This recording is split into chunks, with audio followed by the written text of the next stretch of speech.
One reform I've offered, and it's been steadfastly opposed by people, is that if you are a scientist and you're on the vaccine committee, you should have to reveal whether you get royalties from Pfizer or Moderna.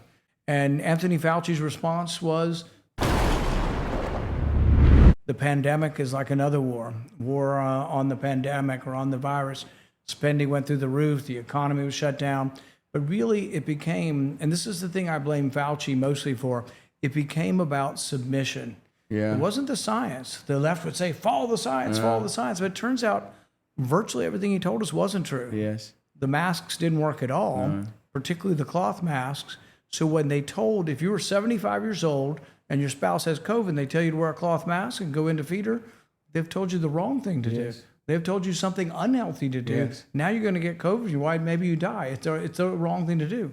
When they told you to stay 6 feet apart from people, it turns out the virus can spread 30 feet. If you're in a choir practice and it's a room a little bigger than this and there's 30 people singing, you can get it without touching the person 30 feet across. So it was actually more infectious than they said. And so they gave you bad advice there. But it should have been, if you're 100 pounds overweight and you're 55 years old, don't go to choir practice. But if you're 6 years old or 16 years old or 26 years old and healthy, you can go. And most of you have already had COVID. And the other thing they lied about or didn't tell the truth was once you've had COVID, you're not going to die from it. You may get it again, but even a lot of people who got it naturally never got it again. People who got vaccinated got it again and again and again. But the thing is that they didn't tell us that we had protection, that we wouldn't die. To this day, the government has never admitted if you've had it, can you get it again and die? I think it's virtually zero people got it again and died. Now, very elderly or people with a lot of other diseases maybe, but really most of the country over 65 got 2 vaccines, got COVID 2 or 3 times.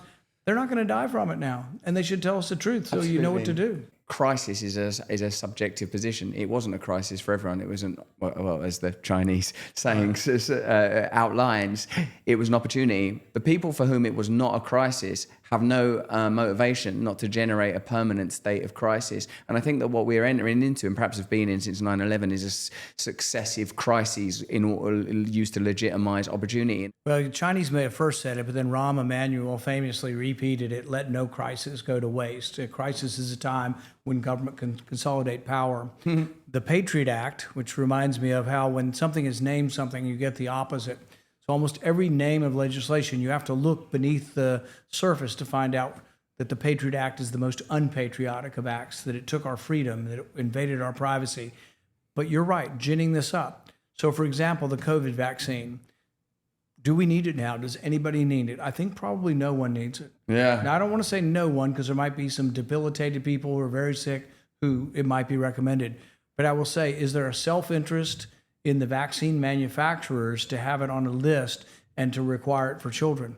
In Europe, they finally decided, virtually all of Europe, they don't recommend it under age 12, the COVID vaccine. I would go further. I think probably you're healthy and under 40 or 50. And then I'd also ask if you had COVID. You've had COVID, it may be that you don't even need anything else, any more vaccines at all, probably, if you've had COVID, because they need to show what are the statistics.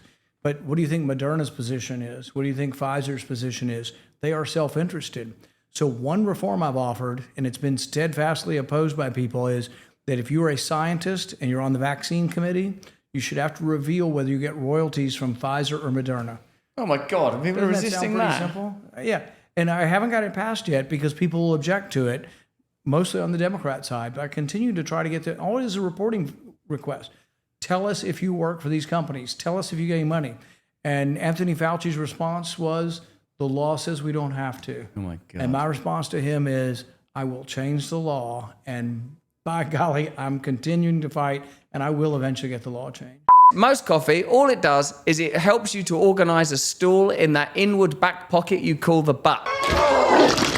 What does it also do? It leaves you feeling all down, jittery, foggy, and needing another cup of coffee. You can only trust 1775, the one true coffee of revolution. Rejuvenate coffee is science-backed coffee. It's real Arabica beads. Arabacadabra, I say, because it makes me feel absolutely magic. It's infused with CAAKG, which is a kind of like a rifle, you know, like an assault rifle, but it's assault in your central nervous system with delicious beans, baby. A compound shown to support cellular energy, metabolism, and even healthy aging. If you care about how you feel now and how you'll feel 10 years from now, This is your coffee. Go to 7075coffee.com/me probably and order Rejuvenate coffee today. Fuel your body, protect your future, rejuvenate, you sick perverts.